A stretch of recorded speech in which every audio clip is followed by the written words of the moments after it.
बोलो परशुराम भगवान, बोलो परशुराम भगवान।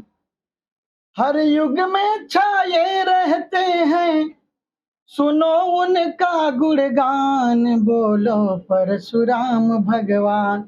भाईंदरपुर के जेसल पार्क चौपाटी पर 8 मई को समस्त ब्राह्मण समाज संस्था की ओर से हर साल की तरह इस साल भी भव्य भगवान परशुराम जन्मोत्सव कार्यक्रम का आयोजन किया जा रहा है। संस्था के राष्ट्रीय अध्यक्ष एवं संस्थापक सत्येंद्र शर्मा ने आयोजन की जानकारी देते हुए मीरा भाईंदर शहर के नागरिकों को भगवान परशुराम जन्मोत्सव में शामिल होने का निमंत्रण दिया।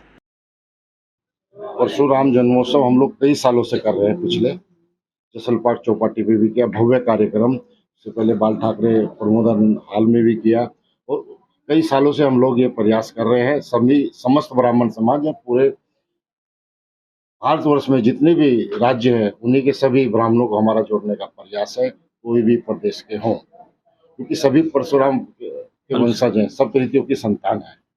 हमने इतने सालों में एक भी बात देखी है, मैं 40 वर्षों से मीरा भाईंदर में हूँ, सभी समाज के लोग परशुराम के वंशज, परशुराम का ही बैनर पोस्टर लगाकर वो लोग अपना कार्यक्रम करते देखता रहा।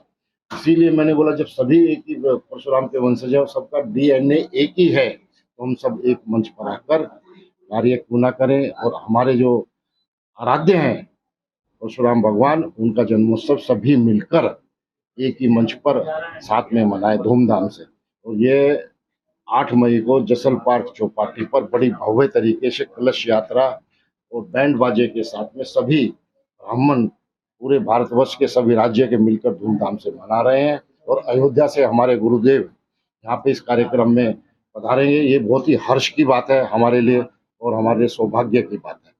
मीरा भाईंदर की जनता को क्या बताएंगे और कितने बजे से कितने बजे तक का कार्यक्रम है आपका, जरा ये भी बताएं। ये काशी विश्वनाथ मंदिर से शोभा यात्रा महिलाओं की, जो भी हमारे ब्राह्मण हैं पूरे मीरा भाईंदर के, मुंबई के, कल्याण थाना सभी शामिल होंगे। वहाँ से यात्रा होगी, शोभा यात्रा निकलेगी रथ पर, वहाँ से वो चौपाटी पर जाएगी बैंड बाजे के साथ भगवान परशुराम की। उसके बाद वहाँ पे सांस्कृतिक भगवान परशुराम का नाट्यम, कथा, सब इस प्रकार वहाँ पे मंच पर होगा। भगवान परशुराम की जयंती भगवान विष्णु के छठे स्वरूप के जन्मोत्सव के रूप में मनाई जाती है। हर वर्ष परशुराम जयंती वैशाख मास के शुक्ल पक्ष की तृतीय तिथि पर पड़ती है। ऐसा माना जाता है कि भगवान परशुराम का जन्म प्रदोष काल में हुआ था, इसलिए प्रदोष काल में जब तृतीय तिथि प्रारंभ होती है तब इसे परशुराम जयंती के रूप में मनाया जाता है। भगवान विष्णु के छठे स्वरूप ने धरती पर राजाओं द्वारा किए जा रहे अधर्म, पाप और जुल्म का विनाश करने के लिए जन्म लिया था। इतना ही नहीं, हिंदू मान्यताओं के अनुसार यह कहा जाता है कि 7 चिरंजीवी पुरुषों में से परशुराम एक है और वह अभी भी इस धरती पर जीवित है।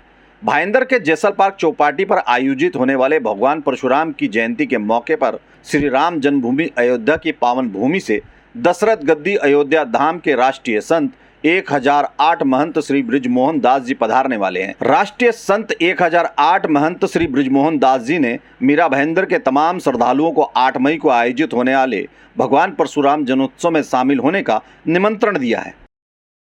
क्या देना, ब्राह्मण समाज सदा से प्रबुद्ध वर्ग माना जाता है और है भी, और सारे लोग उनको प्रणाम भी करते हैं। तो मुझे मानना यह है कि बस उनको जोड़ने का काम करना चाहिए था, जो काम अब शर्मा जी ने चालू कर दिया है। तो मुझे लग रहा है ये पहल बहुत पहले होनी चाहिए थी, लेकिन जब से काम शुरू हो, कहा गया जब जगो तभी सवेरा, तो मुझे लग रहा है अब सवेरा वो आ गया है कि 8 मई से ये कार्य निरंतर चलेगा, हर वर्ष बड़े धूमधाम से मनाया जाएगा। अब मुझे लग रहा है आने वाले 5, 6, 10 वर्षों में फिर वही, जिस तरह आपने क्वेश्चन किया था भगवान जगन्नाथ की रथ यात्रा की तरह, ये भी भगवान परशुराम की रथ यात्रा। पूरे भारत में बताया गया में पंडित जी, अजान लाउड स्पीकर पर और हनुमान चालीसा लाउड स्पीकर, जी जी, इसके ऊपर क्या कहना चाहिए? देखिए बिल्कुल ये सत्य है कि आप बहुत तेज से जब अजान देंगे या बहुत तेज से कुछ करेंगे तो मुझे लग रहा है उससे आम व्यक्तियों को काफ़ी कष्ट होता है। तो इसकी एक सीमा, मापक सीमा होती है साउंड की, उसको हर राज्य का मुख्यमंत्री तय करें और उस सीमा को नियम से पालन किया जाए कि किसी को डिस्टर्ब ना हो, ठीक है ना। तो मुझे नहीं लग रहा कि ये कोई गलत है। बहुत ज़्यादा चिल्लाने से थोड़ी भगवान या खुदा मिलते हैं। देखिए ये धर्म है, आस्था है, आस्था दिल से और मन से होता है। देखिए आप बैठा जाता है, ओम, कितने मधुरता से लिया जाता है, इसका बड़ा आनंद मिलता है। और कबीरदास जी ने कहा था कि माला फेरत जुग फिरा फिरा न मन का, कर का मन का डाल के मन का माला फेर। तो मुझे लग रहा है कि अगर मन का माला फेरा था तो वो ज़्यादा उत्तम रहेगा और अच्छा रहेगा। दिखावा तो चलता ही रहता है, लेकिन जिस तरह सरकार आगे बढ़कर लाउड स्पीकरों पे रोक लगा रही है, ये बधाई के पात्र है। मुझे लग रहा है इससे इससे किसी को दुख नहीं होना चाहिए। आप एक नियम बनाइए, कानून बना लीजिए, वो समय घड़ी पे हर लोग मतलब, जैसे मेरे मंदिर में अगर 8 बजे आरती होता है तो आस-पास सबको पता है वो 8 बजे वहाँ पहुँच जाएगी। इसके लिए मुझे चिल्लाने की आवश्यकता नहीं है कि 8 बज गया, आइए आरती में सम्मिलित होइए। तो मुझे लग रहा है कि ये सबके लिए अच्छा उत्तम है, इसमें बुरा मानने की कोई बात नहीं है और अच्छा सरकार पहल कर रहा है, सबको मिलकर सहयोग करना चाहिए। और ये जो विधर्मी लोग हैं, जो हिंदू मुस्लिम बाँटने का प्रयास कर रहे हैं, जो तोड़ने का काम कर रहे हैं, जिनको राजनीतिक रोटियाँ सेकनी है, मुसलमानों का वोट लेना है और वो इस तरह की बातें, मुसलमानों को रोका जा रहा है, ऐसा नहीं है। नियम कानून बनेगा तो सबके लिए बनेगा, हिंदू मुस्लिम सिख ईसाई सबके लिए बनेगा। आज आवास मिल रहा है तो हिंदू को मिल रहा है, मुस्लिम को मिल रहा है, सिख को मिल रहा है, ईसाई को मिल रहा है। आज राशन मिल रहा है तो सबको मिल रहा है ना, इससे भी एक वर्ग को मिल रहा है, सबको मिल रहा है ना। तो मुझे लग रहा है कि ये जो कार्य होगा ये सबके लिए होगा, इसको गलत रूमर ना फैलाएं।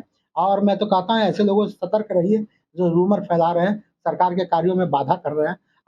ऐसे लोगों को चिन्हित करके इनको दंडित किया जाए। 8 मई को भाईंदरपुर के जेसल पार्क चौपाटी पर आयोजित होने वाले भगवान परशुराम जन्मोत्सव के संयोजक सुरेश गुरु शास्त्री जी ने कार्यक्रम की रूपरेखा की जानकारी देते हुए ब्राह्मण समाज सहित सभी धर्म के लोगों को कार्यक्रम में शामिल होकर भगवान परशुराम के जन्मोत्सव में संतों से मिलने वाले दिव्य ज्ञान और आशीर्वाद को प्राप्त करने का प्रेम भरा निमंत्रण दिया। पहले तो आप सभी का बहुत बहुत धन्यवाद। यह बहुत ही सौभाग्य का विषय है कि भगवान विष्णु के छठे अवतार भगवान परशुराम जी का जन्मोत्सव 3 मई को है।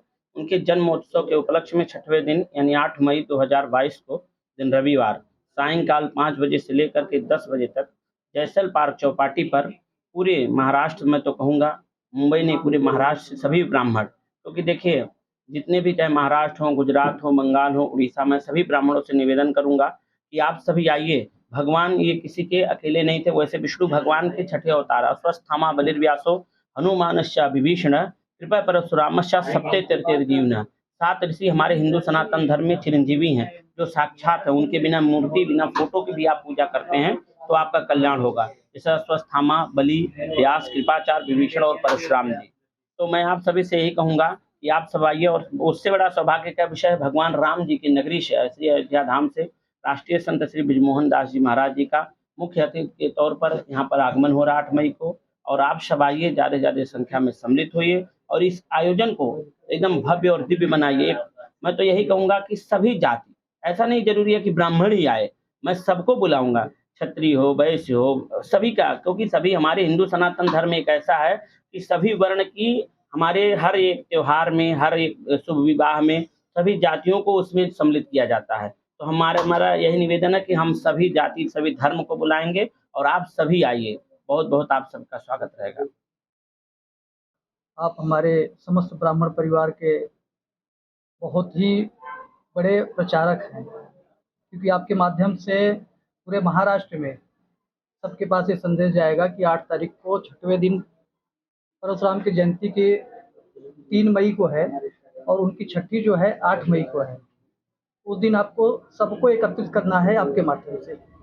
और परशुराम भगवान ब्राह्मण वंशज थे और मैं चाहूँगा कि जितने भी मतलब हमारे यहाँ पे सब जाति के लोग एकत्रित हों, क्षत्रिय, बनिया या और भी जो भी जाति हैं। और हमारे बड़े भैया सत्येंद्र शर्मा जी अच्छा कार्य कर रहे हैं, जो कि सबको एकत्रित कर रहे हैं। और जितनी भी हमारी संस्था है, मलाड़ या जोगेश्वरी, गोरेगांव, कांदीवली, सब आएंगे और सब जो है मिल के उसमें भाग लेंगे और इस उत्सव को बड़ा से बड़ा जो है कार्यक्रम को अच्छा बनाएंगे। बहुत बहुत धन्यवाद।